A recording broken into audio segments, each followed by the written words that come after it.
Astérix, c'est un exercice, donc c'est la 4e édition.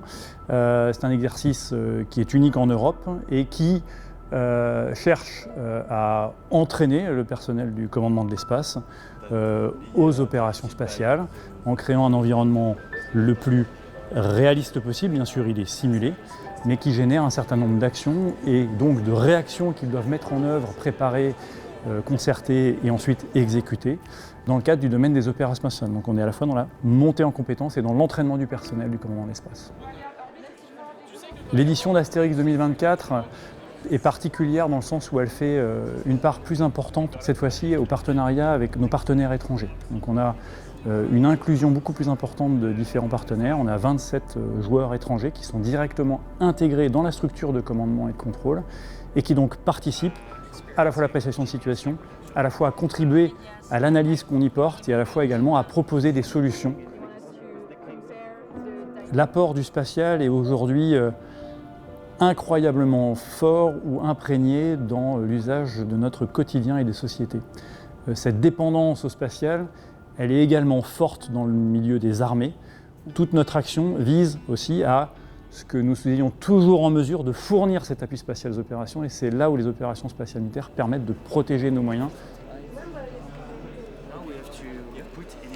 I'm Lieutenant Colonel Ishikawa. I participate in Astérix 24 from Japan Air Defense Force. At the first time, it's great pleasure and honor for us to participate in Astérix 24. So international exercise, including Astérix 24, is an important and precious opportunity to develop a mutual understanding and confidence. It's very difficult that a single actor, a single nation protects the peace and the order in space. Astérix, c'est une énorme machine qui évolue chaque année, qui fait intervenir beaucoup d'acteurs. Dès qu'on maîtrise un aspect, on en rajoute derrière.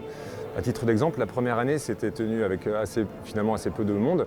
C'était la première ébauche, principalement scriptée, un tout petit peu de ce qu'on appelle le non-déterminisme, qui est le fait de pouvoir laisser la main aux joueurs de modifier le scénario en temps réel. C'est assez compliqué d'un point de vue simulation. Et cette année, on a poussé encore le curseur un peu plus loin. On a rajouté des joueurs bleus et des joueurs rouges pour vraiment jouer les deux aspects du théâtre. Et l'ajout des joueurs rouges, c'est un énorme plus cette année. C'est assez complexe à mettre en œuvre parce que du coup, ça fait d'autres acteurs qui peuvent jouer sur le scénario.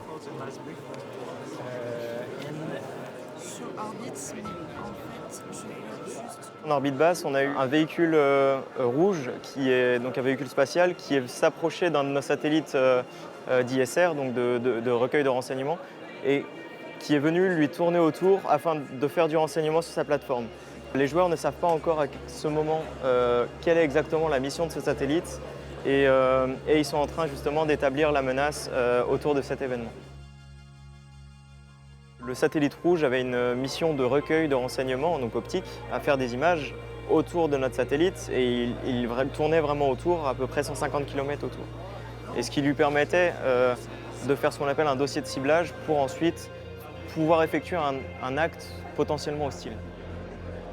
Et on a remarqué beaucoup d'évolutions déjà depuis ces quelques jours d'exercice, des process qui se mettent en place, des incohérences qui sont levées au fur et à mesure du scénario.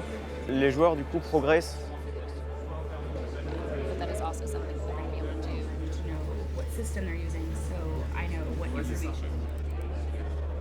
Le renseignement est nécessaire et indispensable dans ce genre de situation. Il permet de recueillir toutes les informations nécessaires qui vont ensuite permettre aux autorités politiques de prendre les bonnes décisions. On a différents capteurs. On a nos capteurs nationaux qui passent par de l'imagerie satellite, également des capteurs d'origine source ouverte, Internet. Dans cet exercice, on est en relation avec d'autres travées, notamment nos partenaires industriels qui nous aident beaucoup à l'acquisition d'imagerie, mais également avec des spécialistes de l'analyse orbitale, par exemple, qui appuient énormément nos notes de fond.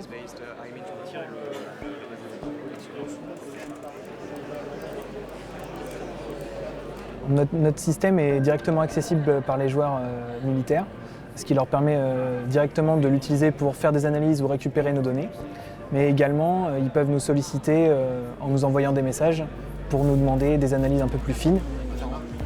Je trouve que cette année, le scénario est très riche, surtout au niveau orbital. C'est très intéressant et passionnant de participer à cet exercice.